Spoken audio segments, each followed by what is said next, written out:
합니다. 이제 그러면 이제 한 명회사의 그 내부 관계를 보게 되는데, 이 내부 관계라고 하는 것은 뭐냐면, 여기 내부 관계라고 하는 것은 이렇게 회사가 있으면 이 회사와 사원 간의 관계, 이 회사와 사원 간의 관계, 그 다음에 사원과 사원 간의 관계, 이게 내부 관계입니다. 외부 관계는 이제 제3자가 있겠죠? 다른 회사가 있을 수 있죠? 그래서 이렇게 되면은 이제 외부 관계가 되지만, 내부 관계라는 것은 회사와 사원 간의 관계, 사원과 사원 간의 관계, 이것이 회사의 내부 관계라고 하는 것입니다. 다만 한 명회사에서는 이 사원과 사원 간의 굉장히 인적 신뢰관계가 중요시됩니다. 그래서 이러한 어떤 당사자 간에 자율적으로 맡기는 게 많기 때문에 의무법규 예성기를 가지고 있다는 점에 특징이 있습니다. 이렇게 이해하면 되고요. 그 다음에 이 한 명회사는 아까 말씀드렸다시피 소규모의 개인 기업이지만 결국은 어떤 성질에 가깝다? 조합과 비슷하다. 그래서 정관이라든가 회사법의 규정이 없으면 어떤 걸 적용한다? 민법의 조합에 관한 규정을 적용한다. 이러한 점을 염두에 두시면 되겠습니다. 그 다음에 이제 출자라고 하는 건데, 출자라고 하는 것은 돈을 내는 거죠. 돈을 내는 건데, 회사를 만들기 위해서는 이제 돈을 내는 건데, 출자라고 하는 것은 사원이 회사의 사업을 수행을 위해서 그음으로써 회사에 대해서 하는 급여다. 자, 여기서 급여가 나오는데, 급여라고 하는 것은 월급을 말하는 게 아니죠. 급부를 한다. 즉, 뭔가를 낸다. 그 말이죠. 그래서 출자하는 것은 반드시 있어야 됩니다. 그래서 누구나 출자를 해야 되는데, 이제 단 특징이 뭐냐면,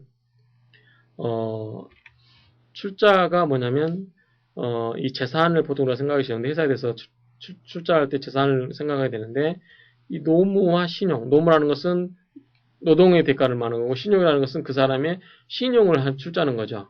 그러면 우리 주식회사 같은 경우 이런 경우는 노무 신용이 안 된다고 그랬습니다. 그렇지만 한 명회사는 이 노무와 신용의 출자가 허용이 된다고 그랬습니다. 왜 그랬을까요? 자, 회사의 출자가 이 회사가 100억이다. 그러면 회사가 100억이라면 회사의 채권자가 회사가 거래하는 채권자가 이 회사의 돈을 꽂을 때, 즉 은행이 이 회사의 돈을 꽂을 때는 뭘 보고 꽂습니까? 이 회사의 순자산을 보고 꽂는 거죠. 아, 이 회사가 자본금이 얼마다. 근데 500억을 꽂을 수도 있을까요? 보통은 없겠죠. 그렇지만 여기에 빵빵한 한 사원 100명이서 무한 책임을 진다. 그러면 생각해 볼 수도 있는 거죠. 그래서 우리 아까 설립 절차에 있어서 출자 이행을 반드시 완료할 필요가 없다. 이렇게 이야기했었죠. 왜? 이 사람들이 무한 책임을 지기 때문에, 사원이. 그렇기 때문에 이런 사람들이 이런 책임을 지는 부분이 강하기 때문에 이 사람들의 노무라든가 신용 출자를 허용해주고 있는 겁니다. 그래서 무한 책임 사원으로 이루어진 한 명이라든가 합자회사에 있어서는 이 노무라든가 신용 출자가 허용이 됩니다. 반면에 유한 책임 사원, 즉 회사에 대해서 자기가 출자한 가액을 한도로만 책임을 지는 유한 책임 사원은 노무라든가 신용 출자가 허용이 되겠습니까? 허용이 안 되겠죠, 당연히. 그래서 이런 경우는 재산 출자만 되는데 무한 책임 사원은 노무와 신용 출자가 허용이 된다라는 점에 특징이 있습니다. 방금 노무출자와 신용출자에 대해서는 설명을 드렸고요. 세세한 부분에 대해서 말씀 안 드린 것은 아마 여러분들이 읽어보시면 되겠습니다. 그 다음에 출자 이행 시기에 대해서 정관의 규정이 있는 경우는 정관에 따르지만 그렇지 않는 경우는 보통의 업무 집행 방법에 의해서 자유롭게 정할 수 있다. 이렇게 말씀드릴 수 있습니다. 출자 이행 방법은 뭐 여러 가지 방법이 있는데 각각의 출자 목적물에 따라서 다르겠죠. 금전인 경우는 납입을 하는 거고, 그 다음에 현물 출자인 경우, 즉 부동산을 출자한다 그러면 등기를 이전해 줘야 되겠죠. 그래서 목적 재산은 이전이 있어야 되겠고, 노무 출자 같은 경우는 당연히 노무를 제공하고, 신용 출자 같은 경우는 신용의 제공이 있어야 되겠죠. 그 다음에 출자 이행을 이렇게 해야 되는데 출자 이행을 하지 않으면 어떤 효과가 있느냐. 그러면 자, 회사의 설립시라든가 입사시, 입사라고 하는 것은 우리가 회사에 취직하는 거하고 다른 거죠. 입사라고 하는 것은 회사에 들어오는 건데, 입사인데 이거는 회사에 자본 참여를 한다는 거고, 우리가 말하는 회사에 입사한다는 것은 취직을 말하는 거죠. 취직이라는 것은 회사에 투자하는 게 아니고 회사에 고용이 되는 거죠. 그래서 우리 상법에서 말하고는, 회사법에서 말하고는 입사와 우리가 통상적으로 쓰는 입사와는 개념이 다릅니다. 그래서 이 회사의 설립 시 또는 입사 시에 즉시 출자 의무를 이행할 필요가 없다. 왜 그런가니 자기가 끝까지 책임을 지니까 완화시켜 준 거죠. 그런 대신 이렇게 출자를 해야 되는데 출자 이행을 안 하면 어떻게 될까요? 제명당하겠죠. 그 다음에 업무집행권도 없어지겠죠. 대표권도 없어지겠죠. 왜냐하면 업무집행권이라든가 대표권은 무한책임사원이 출자 이행을 하고 나서 무한책임을 지는 경우에 주어지는 권리이기 때문에 만약에 출자를 하지 않으면 이런 게 주어지지 않고 회사의 사원 자격도 박탈당하겠죠. 그래서 이러한 효과들이 있을 수 있습니다.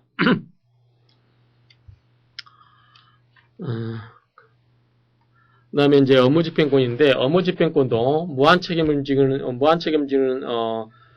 자기가 무한책임을 지다 보니까 남에게 업무집행을 위임해놓고 자기가 무한책임사원으로서 끝까지 무한책임을 지라고 하면 억울하겠죠. 그래서 자기가 책임을 지는 무한책임을 끝까지 지는 대신에 업무집행권도 누가 가지고 있다? 원칙적으로 각자가 업무집행사원 각자가 모두 업무집행권을 가지고 있다. 왜 그런 거 아니? 무한책임사원을 지기 때문에 그렇다. 이렇게 이해하시면 되겠습니다. 그래서 이 업무집행이라고 하는 것은 회사가 정관으로 정한 목적을 달성하기 위해서 하는 대내적, 대외적인 어떤 활동을 말하는데 여기에는 법률행위일 뿐만 아니라 사실행위도 포함을 합니다. 그 다음에 업무집행권의 취득은 이 각 사원은 무한책임 사원을 책임을 지는 대신에 다른 규정이 없으면은 회사의 업무를 집행할 권리와 의무가 있다. 이렇게 말씀드리겠습니다. 그래서 키포인트는 각 사원, 즉 모든 무한책임 사원은 업무집행권이 있다. 원칙적으로 이렇게 이해하시면 되고요. 그 다음에 원칙은 자기기관이라고 했습니다. 그래서 자기기관이라고 하는 것은 이 사원, 즉 회사에 출자한 사원하고 업무를 집행하는 기관하고 일치하는 것. 이게 자기기관에 가진 거죠. 그 다음에 예외라고 하는 것은 특히 예외라고 하는 건 뭐냐면 예컨대 업무집행사원이 100명이 있다. 그러면 이 모든 사람이 다 업무집행한다고 하면 굉장히 업무가 혼란스럽겠죠. 이럴 경우는 일정한 특정한 사람을 업무집행사원으로 지정할 수 있다. 그런 뜻입니다. 그래서 이런 경우는 정관의 규정에 따라서 한 사람 또는 수인의 사원만으로 업무집행사원을 할 수 있는데 전 사원의 업무집행을 박탈한다든지 즉 무한책임 사원 한 명도 업무집행을 할 수 못하고 다른 사람이 업무집행을 하고 있다. 이런 건 안 되겠죠. 그래서 전 사원의 업무집행을 박탈하거나 사원이 아닌 자, 즉 무한책임 사원이 아닌 자를 업무집행사원으로 할 수는 없습니다.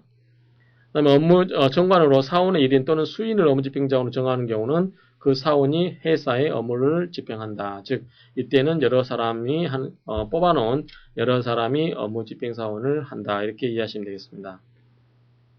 근데 여러 사람이 하다 보니까 그 의견이 충돌될 수가 있죠. 그래서 의견이 충돌되다 보면 각 다른 사원이 이의를 제기할 수가 있습니다. 그래서 그런 경우를 보면 자 이의가 있는 경우는 행위를 중지하고 총 사원의 과반수입니다. 마찬가지로 자 여러 사람이 하는 경우 수인의 업무집행사원이 있는 경우에도 다른 사람이 이의가 있을 때는 중지하고 그 업무집행사원의 과반수 결의에 의해서 결정하도록 하고 있습니다. 그 다음에 이제 업무집행기관을 보면은 이제 업무집행권의 상실을 보면 해임에 의해서 업무집행권이 상실되고 사임이 될 수 있겠죠. 그래서 자 무한책임사원은 원칙적으로 업무집행권이 있다 보니까 개개인 간의 어떤 인적 신뢰가 굉장히 중요하다고 그랬죠. 그래서 그 사람이 갑자기 자기 마음대로 업무집행을 난 안 하겠다 하고 이게 떠나버리면 안 되는 겁니다. 그래서 이런 경우는 업무집행사원은 정당한 사유가 없이 사임할 수 없으며 다른 사원의 일치가 아니면 해임도 할 수 없습니다. 즉 자기가 쉽게 업무를 그만둘 수도 없을 뿐만 아니라 또 다른 사람에 의해서 쉽게 잘릴 수도 않는다. 이렇게 이해하시면 되겠습니다. 그 다음에 이제 업무집행사원의 권한상실 선고는 이제 법원이 관여를 해서 거기에 대해서 이의가 있는 사람이 법원에 청구를 하게 되면 이때는 이제 당연히 권한상실을 선고하게 되는 거죠.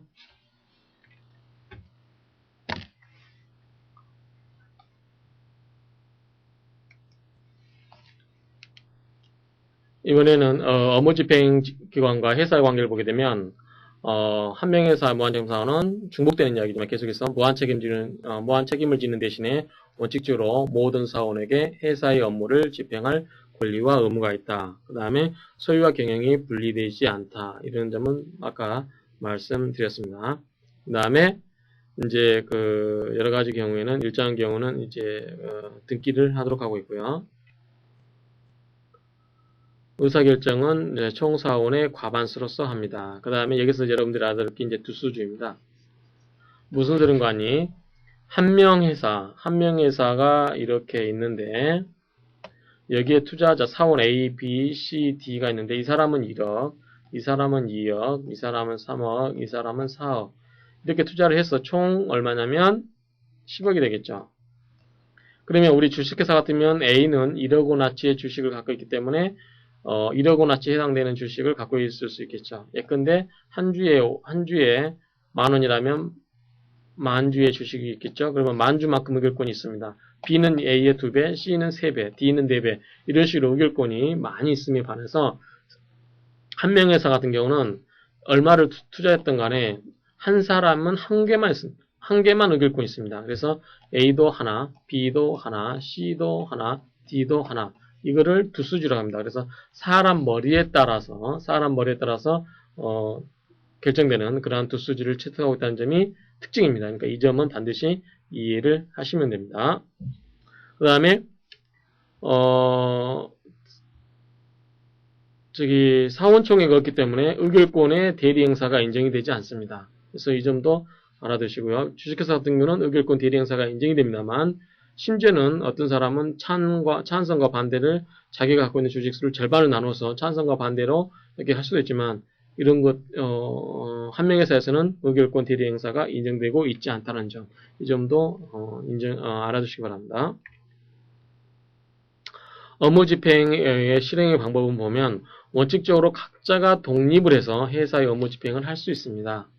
그래서 아까 말씀드렸다시피 각자가 업무 집행을 하는데 다른 사원이 이의를 제기한다. 그러면 다른 총사원의 과반수의 결의에 의해서 결정을 하도록 하고 있습니다. 그 다음에 아까 또 수인이 업무 집행 사원이 있는 경우에는 다른 사원이 이의가 있을 때는 그 중지를 하고 업무 집행 사원이 과반수 결의해서 한다라고도 말씀드렸습니다. 그 다음에 지배인의 선임과 해임은 정관에 다른 정함이 없으면 업무 집행 사원이 있는 경우에도 총사원에 결의해야 한다.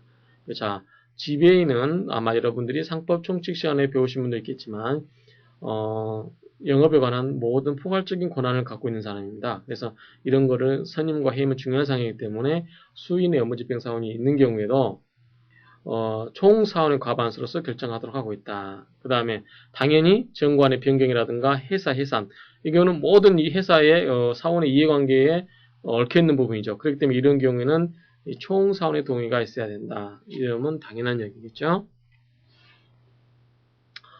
그 다음에 이제 무한책임사원에서 아까 말씀드렸다시피 무한책임사원 중에서 업무 집행권이 있는 사원이 있고 수인의 업무 집행권이 있는 경우는 업무 집행권이 없는 사원도 있습니다. 그럼 이 사람은 뭐냐? 업무 집행권이 없는 사람은 그냥 놀기만 하냐? 그런 게 아니고 이 사람은 이 사람을 감시할 수 있는 권한이 있습니다. 그래서 뭐냐면 그게 업무 감시권이 됩니다. 그래서 업무 집행권이 없는 사원도 무한 책임을 지게 됨으로써 회사에 어떤 자기가 끝까지 책임을 져야 될 소지가 있기 때문에 업무가 잘 돌아가고 있는지 없는지 그거를 체크하고 감독할 필요가 있습니다. 마찬가지로 우리가 물적회사인 주식회사 같은 경우에도 주주가 소수주주권이라든가 여러 가지 어떤 감독을 하게 되잖아요. 그래서 이런 것처럼 이 회사의 한 명에서 무한책임사원만으로 구성된 한 명에서 할지라도 업무 집행권을 갖지 않는 무한책임사원은 다른 무한책임사원의 업무 집행에 대해서 감시할 수 있는, 즉 감독할 수 있는 권한이 있다. 그래서 이는 이 정관의 규정으로도 박탈할 수 없다. 당연한 겁니다. 그 다음에 사원의 의무는 뭐냐면 사원의 성간주의 의무. 여기서 회사와 사원 간의 관계는 기본적으로 위임관계입니다. 위임관계이기 때문에 성관주의 의무가 있다는 것은 공통된 내용들입니다. 그 다음에 경업피지 의무. 자, 경업피지 의무라는 것은 자기가 어떤 회사를 운영하고 있으면서 그 회사와 동종인 다른 사업을 또 다른 데서 또 하는 겁니다. 그러면 아무래도 이쪽 회사의 불리한 내용을 할 수 있다든가 이쪽 회사에서 알고 있는 정보를 이용해서 다른 회사에서 할 수 있다든가 여러 가지 어떤 이쪽 거래처를 그쪽 회사의 거래처로 빼돌린다든지 그런 여러 가지 문제가 나옴으로 인해서 이쪽 회사에 피해를 줄 수 있지 않습니까? 그래서 그런 걸 막기 위해서 이 원칙적으로 경업 피지 의무를 인정하고 있습니다. 그래서 자, 경쟁 관계에 있는 업을 피할 의무다. 이런 얘기죠. 그래서 사원은 다른 사원의 동의가 없으면 자기 또는 제3자의 계산으로 회사의 영업부류, 즉 자기가 현재 몸담고 있는 회사의 영업부류에 속하는 거래를 하지 못하며 동종 영업을 목적으로 하는 다른 회사의 무한책임 사원이라든가 또는 이사가 되지 못한다. 그런 뜻입니다. 그래서 경업표지 의무는 아마 여러분들이 상법 정책 시간에도 배웠고 많이 들어보셨을 걸로 생각이 됩니다. 그러면 이러한 경업표지 의무를 위반했을 때는 어떤 효과가 있느냐? 이런 경우는 자 회사의 경업 표지 의무 위반해서 그 사원이 거래를 했을 때 사원이 자기 계산으로 했다. 그러면 이때는 회사는 자기 계산 회사의 계산을 한 것으로 볼 수 있다. 이게 무슨 말이냐면 거기에서 발생된 모든 권리 의무를 다 회사가 갖고 와버린다 이거죠. 그러면 실질적으로 사원은 하나도 자기가 갖는 게 하나도 없는 거죠. 그래서 이런 경우는 회사가 모든 이익을 다 가질 수 있다. 이렇게 생각하시면 되겠습니다. 그 다음에 제3자의 계산을 한 경우는 제3자에 대해서 이득의 양도를 청구할 수 있다.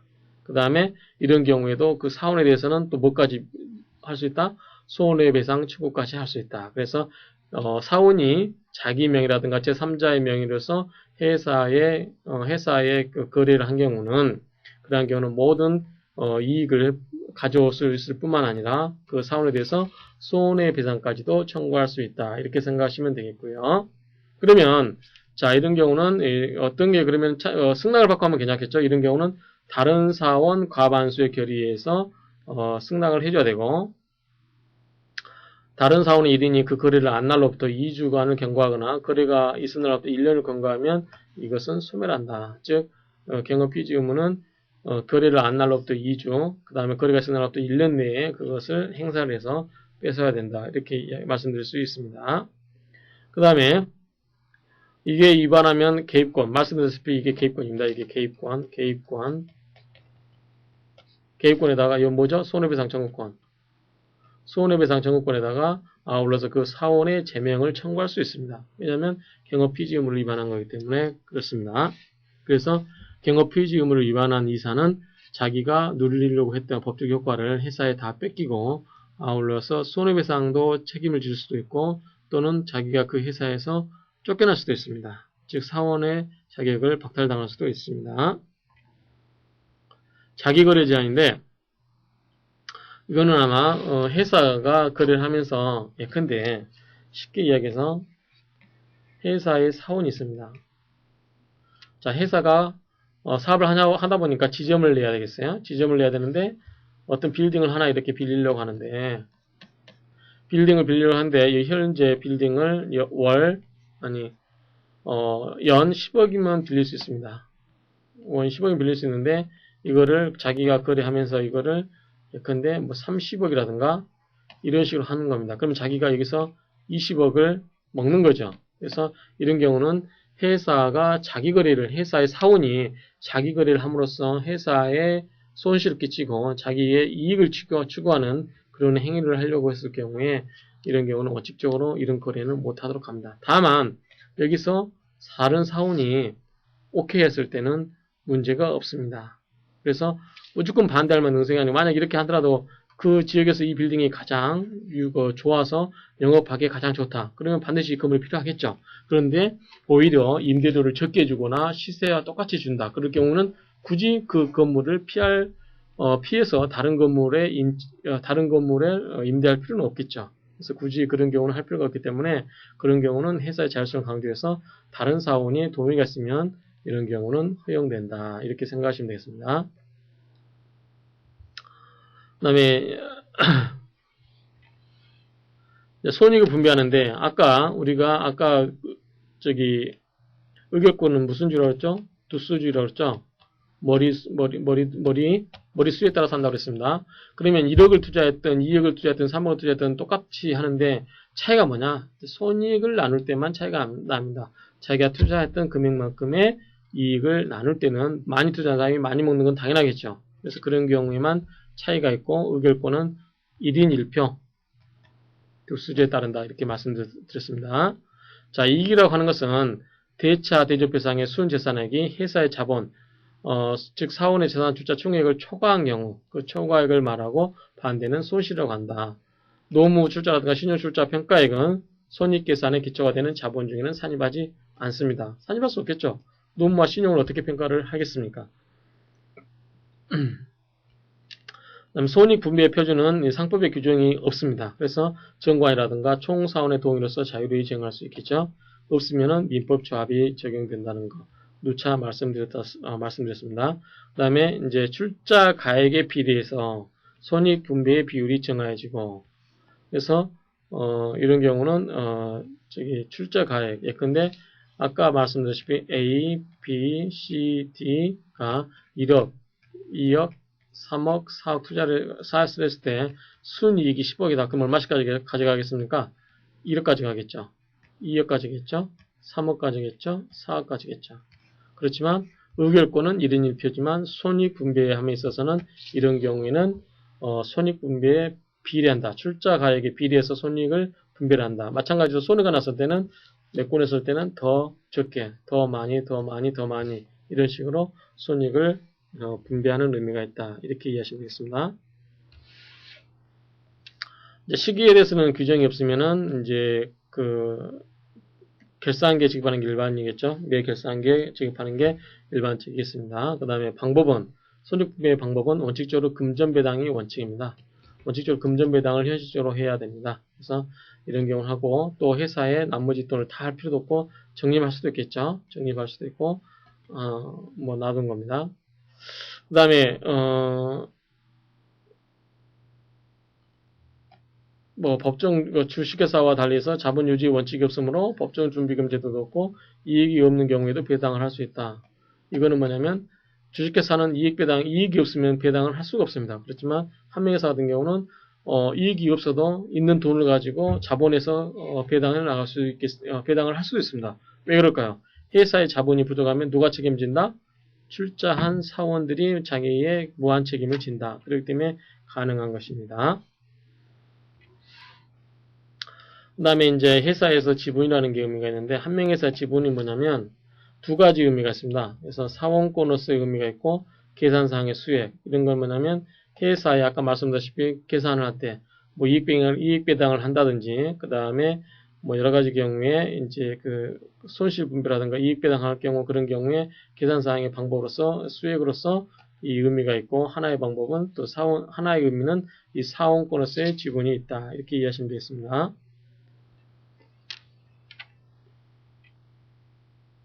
지분의 양도. 자, 한명회사는 뭐가 중요하다고 그랬죠? 인적 신뢰관계가 중요하다고 그랬죠. 특히 개성이 아주 강합니다. 그래서 한 사람, 두 사람, 세 사람, 네 사람 이렇게 A, B, C, D 이렇게 네 사람이 사업을 하고 있다. 이 사람이 빠져나가서 이 사람한테 마음대로 지분을 양도하게 되면 다른 이가 들어온다. 그럼 이 사람은 이가 굉장히 성질이 뭐가 나서 굉장히 이 들어오면 자꾸 사업을 망치게 한다라고 생각되면 이 사람 못 들게 되겠죠. 그러면 이 A, B, C, D 네 사람 간의 인적 신뢰가 굉장히 중요한데 주식이 아니죠. 지분을 마음대로 양도를 한다라고 하면 제3자가 들어와가지고 이걸 회사를 망치게 할 염려가 있다. 그런 경우는 못 들게 할 필요가 있습니다. 그래서 이런 경우는 이 사람이 주식을 양도하는 것을 제한을 해버리는 거죠.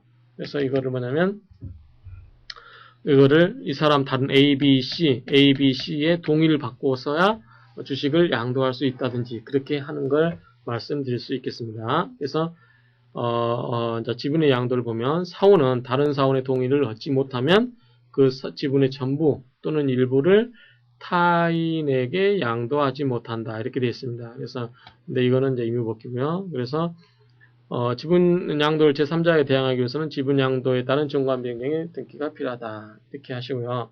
그 다음에 한 가지 재밌는 거는 이 D가 회사에 대해서 빠져나갔을 때 그럼 이 사람은 떠나가자마자 책임을 지지 않느냐? 그렇지 않겠죠.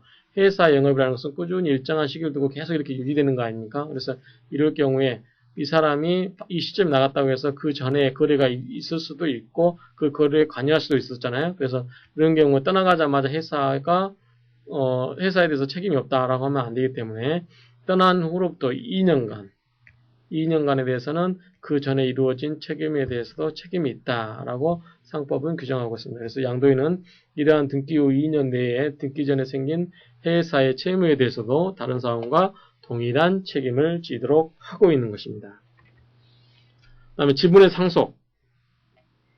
자, 아까 말씀드렸다시피 A, B, C, D 이 네 사람의 각각의 개성이 중요하다 보니까 이 D가 죽었다. 그러면 E한테 상속이 되겠죠. 만약에 F도 있고 G도 있고 상속이 여러 사람이 나면 이렇게 있는데 원칙적으로 이 한 사람을 가졌을 때 이 E한테 상속이 되겠죠. 근데 이 사람, E가 굉장히 싫어하는 사람입니다. A, B, C가 가까이서 겪어보니까 굉장히 안 좋은 사람입니다. 그래서 상속에 의해서 자동스럽게 이 회사를 받으면 안 되겠다. 그래서 원칙적으로 사원이 사망한 경우, D가 사망한 경우도 지분이 원칙적으로 상속이 안 됩니다. 그래서 이때는 상속의 지분만큼의 돈을 환급을 해줘버립니다. 회사에서. 그럼 이때는 사원이 세 사람만 남게 되는 거죠. 그래서 원칙적으로는 사원이 사망한 경우에도 지분이 원칙적으로 상속되지는 않고 지분이 환급이 된다라는 점이 특이한 점입니다. 그래서 이거는 이 사원들 간에 뭐가 중요하다? 개성이 중요하다. 또는 뭐가 더 신뢰가 중요하다. 이 특징 때문에 아무나 회사의 사원이 되는 것을 싫어하기 때문에 그렇습니다. 그 다음에 이제 사원도 마찬가지로 이제 상속인도 이렇게 일정한 경우는 이 지위를 포기할 수도 있는 겁니다. 그래서 이런 경우는 당연히 그렇게 이해하시면 되겠습니다. 지분의 입질이라고 하는 것은 뭐냐면 담보로 잡는 거죠. 담보. 자, 질권의 대상을 갖는 거죠. 그래서 뭐 상법상 명문의 규정이 없으나 당연히 지분도 재산권이기 때문에 인정을 하겠죠. 인정을 하는데 다만 이제 양도에 관한 규정을 유추 적용해서 사원의 동의를 요한다고 해석하고 있습니다. 그래서 판례에도 이 무한책임 사원 지분은 이를 양도할 수 있으며 채권자에 의해서 압류될 수도 있다 이렇게 판시를 하고 있습니다. 근데 원칙적으로 재산권이기 때문에 그 담보권을 가지고 회사의 사원을 인정하면 안 되겠죠. 그렇지만 담보권을 가지고 담보를 설정할 수 있도록 하는 게 원칙적으로 맞겠지만 왜 그런 거 아닌 나중에 다음 시간에 보시겠지만 채권자가 회사의 사원을 지위를 박탈해 버릴 수도 있습니다. 그래서 그런 경우가 있기 때문에 이러한 경우에 해석상 당연히 그렇게 사원의 동의를 얻어서만 입지를 할 수 있다. 즉 담보로 제공할 수 있다. 이렇게 해석할 수도 있겠습니다. 지분의 압류. 자, 회사의 퇴사, 지분 압류 채권자인 회사 퇴사 청구. 자, 사원의 지분을 압류한 채권자는 영업연도 말에 그 사원을 퇴사시킬 수 있어 버립니다. 반드시 그러나 6개월 전에 그 예고를 해야만 됩니다. 다만 사원이 변제를 하거나 상당한 담보를 제공할 때는 그 효력을 잃겠습니다. 당연한 거죠. 다만 특징이 뭐냐면 사원의 지분을 압류한 채권자가 영업연도 말에 6개월 전에 예고를 한 다음에 그 사원을 퇴사시켜 버릴 수 있다는 점이 좀 특징이 있다고 할 수 있겠습니다. 그러면 지분을 압류하게 되면 배당금 지급 청구권과 지분 환급 청구권에 대해서 당연히 효력이 있겠죠. 그 효력이 당연히 돈에 대한 물상대상의 특징이 있기 때문에 당연히 효력이 있을 겁니다. 그래서 효력이 있고요. 임의 청사하는 경우에도 이 사원 지분에 대한 압류채권자의 동의를 얻어야만 합니다. 그래서 이러한 어떤 회사의 내부 관계를 살펴봤는데 이 시간에 배운 내용을 간단하게 요약하자면 무한책임 사원만으로 구성된 한 명의 회사는 무한책임 사원 개개인의 등 인적 신뢰가 굉장히 중요하고 개개인의 개성이 중요하다 보니까 사원의 지위를 양도를 한다든지 그런 경우에도 다른 사원의 동의를 받아서만 양도가 가능하고 심지어는 상속도 안 된다라고 하는 상속도 원칙적으로는 당연히 상속으로 인해서 사원 지위가 당연히 승계되는 게 아니라는 점의 특성이 있고 그 다음에 무한책임 사원이 끝까지 책임을 지다 보니까 회사의 출자 이행과 관련해서 여러 가지 그게 다른 회사에 비해서 완화되어 있다는 점이 특징이라고 할 수 있습니다. 그래서 이상으로서 이번 한명회사의 의의와 내 출자 관계, 설립의 특징에 관한 내용하고 그 다음에 회사의 내부 관계에 대해서 살펴보았습니다. 그러면 다음 시간에서는 회사의 외부 관계를 살펴보도록 하겠습니다. 수고하셨습니다.